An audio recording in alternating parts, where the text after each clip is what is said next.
All right, so it's Phenomenal Fridays, and you know, we have everything in this plate here. We have the curry veggie pilau, we have the lamb pilau, we have the chow, we have the green salad, and of course the secret ingredient in this whole enterprise here is the coconut chutney, sliced pepper. And so far so good. Drumzey, what are you thinking? What are you saying? Words can express how you can't talk properly, boy. You think this is nice, huh? Yeah? So, you see? I want to specifically mention, you see this veggie curry pilau here? Right. The chef, I want to kudos to chef the chef. Yeah. This first time I'm having this, mind blowing. Of course, you can't take away from Richard that he's a class as well. On the next side of the. But you never had a veggie no, I never had a veggie or even a curry pilau? No, not even a curry pilau. Well, right. This is. I mean, I now start to live my life. So actually, I appreciate this. Wait now, so mommy never cook a little curry pilau for you? No, pilau made to have a certain thing in it all the time. Miss Ramlal, you need to feed the boy some nice fasting time was choker. Choker. Yeah. Oh gosh. You know, so today is the day, 2 days away from the anniversary of the death of our beloved Anil Bheem, who was a family member. Not only he had 103.1 FM, but he also was part of the music fraternity and known globally, and one of the members of his band the night before, actually, because they actually performed at our Phenomenal Fridays event, the entire band, his three-piece, as he called them. Is it three-piece on our side or just three-piece alone? Well, for the Wally time, we would have recruited a tabla player, so he would have been the fries. He would have been the fries? When we yeah. So, you know, he was very proud of this three-piece. You know, he always come in inside the office, he had 103, and he always talking about the three-piece. And we know who he was talking about as well. So, and he accomplished a lot in that time there with you all. You know, tell us, you know, was one of your memories of getting into the band that you thought was it was something that you always dreamed about playing, you know, as a boy growing up, but being with Annel, what was his atmosphere like in the band room? Wow. He was so experienced, to tell you that, because I've played with many bands before even joining him, not being a member of them, but freelancing a lot. And when I joined the band with him, he was fun and games outside of the band room. As soon as we step foot inside and sit down, he would not smile. Would not smile. And when I say he would not smile and be serious, not in a fearful way, but in such a discipline. He just switched his mind, switched into music. Switched immediately. He would go, he would know what he wants us to do as soon as we start. And my first memory, before we talk about much more of them later on, the first memory I would say is when I joined the band. Remember I told you I would have been very young and inexperienced. What age? What age you? I was 16, 17. Wow, you see, so a teenager, right? Yeah, teenager. So, when I joined, there's a part, Sarika will know this as a singer, on the top of the song, they call it the share before the music starts. And when, well, you know how melodious he sings. There's a certain measure at a point in time you would hit. Well, I play the drum kit, so you would hit the crash. And make that nice noise on the cymbals, that nice sound and whatnot. And for the life of me, because he was such a technical singer, it wasn't so easy to catch when he would make the change. And he would stop, Mir, you're not making it on time. Mir, you're not making it on time. And I say, okay, I'm going to make it on time. Probably about the 13th time, he told me, this is your last chance. I said, no problem. Now he's facing forward. I'm at the back of him. And he starts so melodious and nice. And as I miss the spot, unjacks the cable, holds the mic. but at least you know it worked out afterwards. Up to this day, I have never missed the drop with any singer, even him. After that, I could surely remember that silver SM57 mic that came traveling my way. I'll tell you something too, because he would use that same technique in studio. Now, I was when I came in 2007, I was still a teenager as well. So I was so nervous to go on here to read news. And he was the first person I went to face opposite to actually sit down, and he was like, okay, take a deep breath and go. And he realized, okay, well, this thing ain't working out too well. So as the weeks go along and I'm trying to get my my bravery along now, he would come and try to do things to throw me off, just to see if I would get thrown off. So sometimes he would get off of the chair while I'm probably reading the headlines before the news, and he would come and he would pinch me, boy. And I can't do anything on air because we're live on air. So as soon as we go off air, I'll get a beam. I'll call him or something, and he will, boy, I tell you, that's you have to flinch. And you know what? It helped. So I understand your pain. But I understand the literally, I got it on my shoulder. But something about him, when I came in, he was probably the most influential way that he would take you under his wing, even though he's not a news guy or anything, but he would still give you all the tips and all the things and try to make you better. So that's something I always remember about him. And he would do everything to make you comfortable. He would drop me home sometimes when I didn't have a car, all these little things. So he's a guy always look out for you in the profession and outside. So even if you're on air or you're off air or doing the music or even beyond that, he'll look out for you. So even be outside of the music or outside of the band room, what kind of guy he was he? As you know, we know is the people who might not know him on that level because they hear him on the radio or they hear him singing, and he's so professional and he sounds so good. But beyond that, he's such a he had a sense of humor like no other. Comedy at its finest. A particular night, we had four events. Me and him alone, we was doing more solo gigs at that night. It was 4 events, and as soon as the gig finished, you know, so much people trying to get him because he had not released Indian Anthem. And he was so in demand. Everybody just want to meet him and he want to run away. He said, "Me, let me just go." I say, okay. So we went downstairs after the event and we buy the car. So this is totally out of music, no work, nothing like that. So this random guy came up to us and I was like, Anil Bheem. And he's like, "Hey, what going on, papi?" He said, "I good." And for literally 1 hour, we talked. He talked to the guy in front of me about everything about life and how mommy and daddy going and how uncle and auntie and your daughter and this and that. And the guy was really interested in answering me, everything good, you know. And he was so convinced that Bheem knew the guy. It's when we finish after hour and I eat there 5 o'clock in the morning, tell him, let's go home.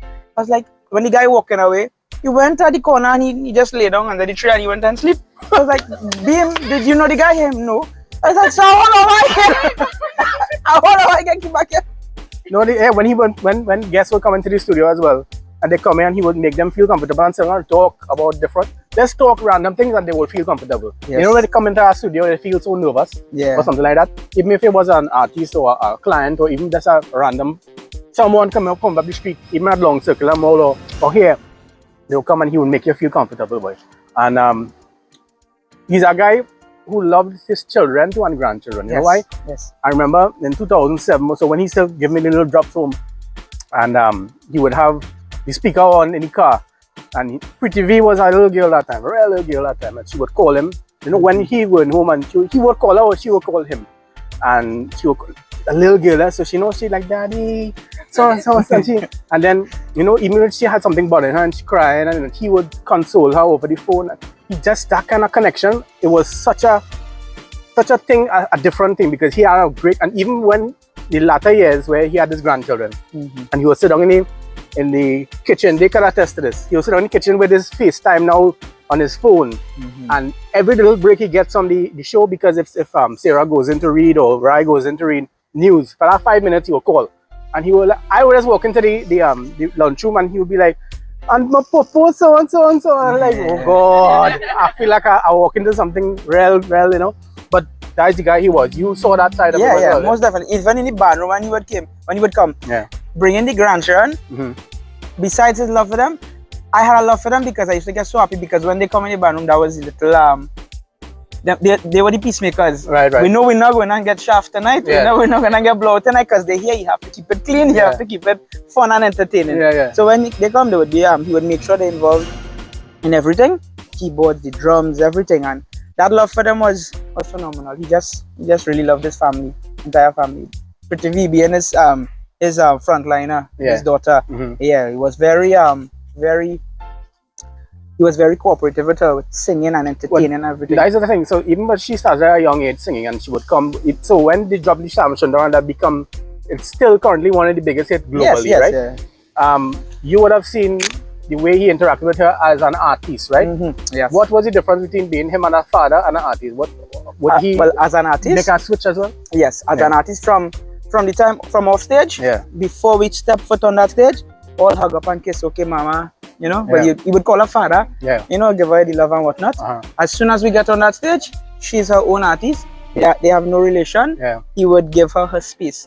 Never intrude on her moment, her starlight, her shining spot. You know, he would never intrude. He would give her space to do her thing. But he did mold her into of course. All that was being done off stage, so that when she goes on with him there, she's her own star. he's given her space, Yeah. and that's the level of professionalism, training, experience, and discipline we had Wow. from him. Yeah. So another person who was a part of his musical life was Sarika Mahabir. Yeah, Sarika. Yes. How many years you spent with Beam? Give us a nice little memory you have of Beam. One? Yeah, no, pick one. Well, Beam and I go way back, 20 years plus, from Trevini into Beamers. When I left Trevini in, I think it was 2006, 7, thereabouts. You probably were a little boy at that time. Yeah. I told you the story. Beam asked me to be part of his band. And I said, yeah, no problem. And then I probably stayed with the band for about 2 years or so, because that's where I got pregnant. And I decided, good old days. And I decided to, at a certain point in my pregnancy, to just give it a rest for now. And then after, delivery and stuff, maybe get back into it. So he was fine and acceptive of it. And he said, you know what he used to call me, right? Maha, right. Okay, let's just say Mahabir then, right? He said, whenever you're ready, you're welcome back. So I have a lot of great memories being on stage with Anil Bheem, as well as working with him at 103, especially when I was ready to leave the office in the afternoon, and I came out looking for my car, and my car was gone. And I almost got a heart attack. And not knowing, Beam took my car, drove my car from under the shed down to the corner, at the back of the car park there, and in a corner laughing at me. And she was like, y'all, somebody stole my car, and Beam in the corner laughing because he just reversed the car in the back. So yeah, many memories. Pass it on. Okay, Lisa, you're next. Tag, you're next. Well, I don't have one specific memory. I just have so much great conversations. I know we are both like big fans of Manzan. So much so, like, I went Manzan a few weeks ago and I actually wrote his name on the stand and did a little video of it, because in that moment I missed him so much. That, and then his love for kids. So when we all had kids, he don't care about us anymore. He asking us how our daughter's going, and he want to know each milestone, and then comparing videos with his grandkids. So it was just like a lot of great memories with him, and he was just such a nice, down-to-earth person, and we miss him so much. Well, I have plenty memories, but it's something I can't talk about it on video. However, though, Beam was the one responsible for me going to talk on air and not being scared. Right? One evening, I was taking over from his shift to carry the live broadcast where we have it for Diwali time at Diwali Nagar. And Beam was supposed to open the show and credit all his sponsors. And he's like, no, man, you could do it. Come on. And this me sweating, scared. And I did it. And after that day, watch me. Before I open the Nagar, I doing up my scripts and everything. Ready to open my live broadcast. And my other thing that I really enjoyed, like when every now and then I'll go into the studio to drop a sticky for him to do some extra ads. He will hold me in conversation and talk about spirituality, and we had some really, really awesome conversation. And I really do miss him every single day. And before I started crying, I need to hand Jason the mic. Well, Jason's gonna cry too. Jason, you knew him for 30 years, right? Basically. Yeah, since he started and since I started. Yeah, my stories are long and very interesting, but I'm gonna be as brief as possible. The only things I could tell you all about Beam is I tried to teach him to dance. Oh God! I mean, yeah, because he asked me once, how could I, improve my stage presentation? I said, boy, you had to dance. So he asked me to show him a couple of moves, and it was just to shake the waist. He just couldn't. He never got it. Where mood is bent. And then the memory I have is him performing at a Mila and all his staff down below, including myself. We got some ice and kind of hurling it at him on stage, and he was very good. He dodged most of them, but the couple that landed on him, he was very graceful, and he said, thanks 1 or 3 staff for pelting me. And I just remember that as him being humble. I met the Beamer working here in 103. Very jolly fella. And as Ronuka said, he make me even speak on the air, which I wasn't even expecting to speak on the air. And he said, yes, pick up the people and them will give you all the vaccine and mobile and whatnot and stuff like that. So I will have to say, like when he coming in the building, I always used to be telling him, when he reached, the Beamer is here. And he used to say, yes, the Beamer is here in the building. So this is my conversation for now. Thank you. Pass you on to Diane. So Diane was upstairs in the admin crew, but what's something that he did that on a daily basis he would come and harass you all then? Yeah, so every day during 4 o'clock news, he would come upstairs and fill his coffee cup with hot water from the water cooler.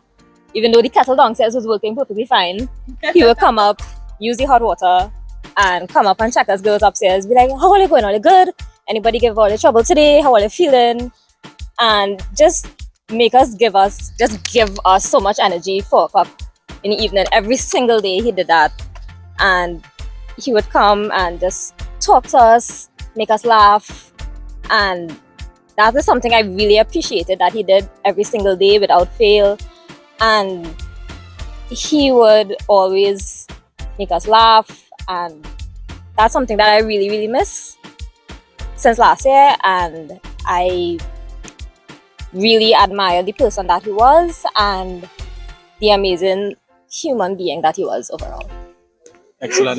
No, Drumzey, you stop on a thing there with the spirituality thing. You would have seen him practice that kind of person. So he was not really the singer or the radio guy, but he was a person who believed a lot in the spirituality. You're witness that yourself, Yes, right?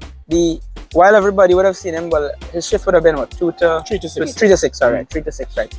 After rehearsal would have finished nothing later than 2 o'clock. But a handful of people that would have been close to him, or even randomly who you would call, even if you haven't spoken to them in years, see that 2, 3 o'clock in the morning phone call, when you have to wake up and answer. Right. And when we answer, especially when he called me and I answer, the level of spirituality and devotion that he would engage and talk about. Yeah. One of the more calmer things for me dealing with his death was how prepared he was. Mm-hmm. People think that we can't be prepared, but you won't believe. I think I could testify and say that he prepared himself. He had a good idea. Yeah. Or his belief was very high in what was to come after life. Yes, very. He lived everything that he preached. Yes. And his intellect with spirituality was very connected to all his gods and deities. Yes. Right now it's happy moments and good moments. This guy he impacted many lives, all different aspects, from the musical part, the radio part, and just personally, and meeting people who he didn't know as well. As you heard a little bit from that here. So thanks to Drumzey for joining us for some lunch today, and the staff members to share their thoughts. I know it's going to be a good one. Share your thoughts and videos and pictures with us as well on our social media. We'll share it with the world to see. So thanks a lot for looking at this video, and look out for our next Phenomenal Fridays. We'll have another session with some more great food.